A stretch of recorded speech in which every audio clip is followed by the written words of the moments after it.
Supreme Court Justice, an Orthodox Jewish woman, an ultra-Orthodox Jewish woman who reached heights in New York City that no other woman has reached before. And a mother, a grandmother, a wife, and at the same time is able to balance and keep her values as we're proud to call ourselves the Orthodox Jewish Chamber of Commerce. When we started 15 years ago, I had many Jews telling me, just say Jewish Chamber of Commerce. You'll have all the other Jews being part. Why are you excluding people? I said, I'm not excluding, I'm including. It's very important to recognize the pride the Orthodox community has by going, using our strength as a united community to be able to advance commerce and influence others for the better, and that's what Ruchie achieved and has done. And on a side note, Ruchie FREIER as well, she runs an all-women volunteer ambulance organization.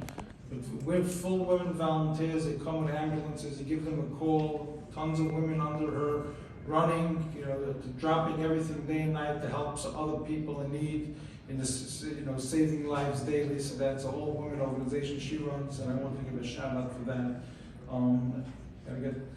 At this point, to present her with the award. I'm just going to go grab it from over there.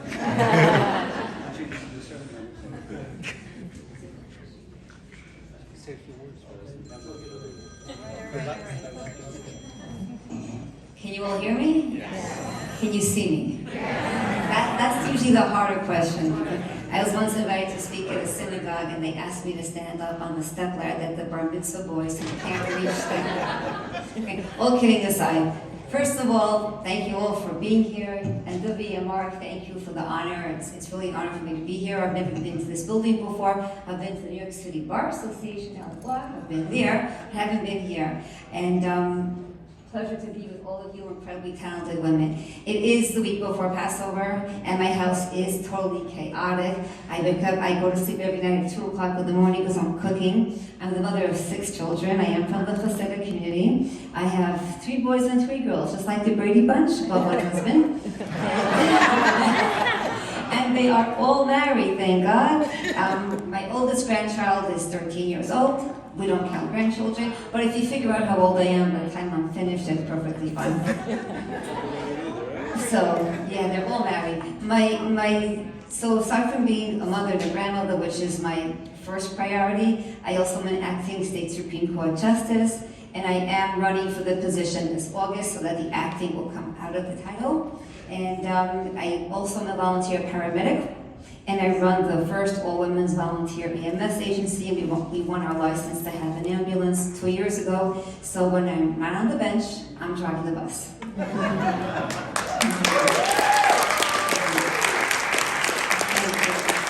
I will say that while it's really important to be independent as women, and my mother is a very strong guiding force, without the men of our lives, we can't really be successful. And my husband isn't here tonight because he's home taking care of the kitchen while I'm here.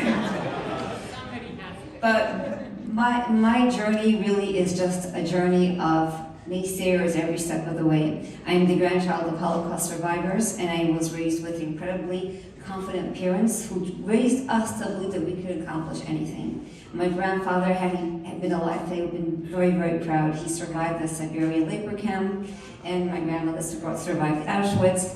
My father survived the war by being hidden in a convent in Antwerp. So I was raised with very patriotic parents and grandparents, and I was taught that you could be Hasidic, observe all the tradition, and still be successful.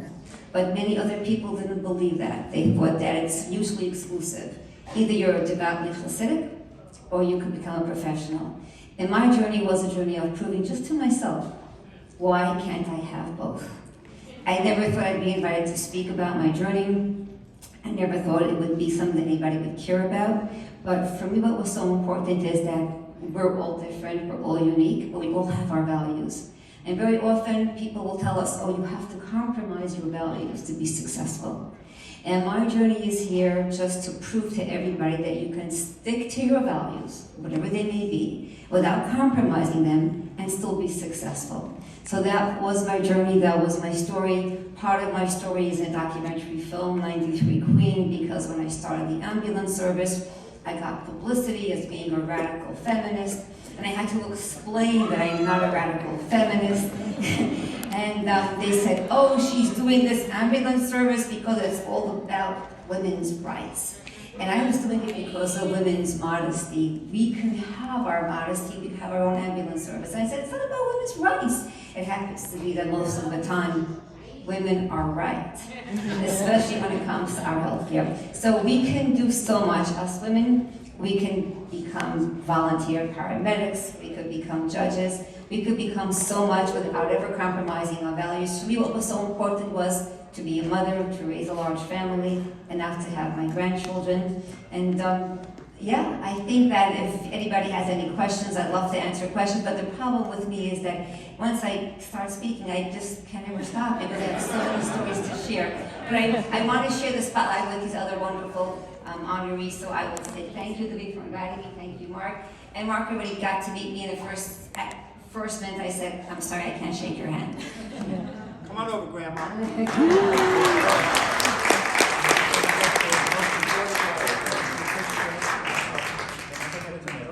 Where's our photographer? Saul.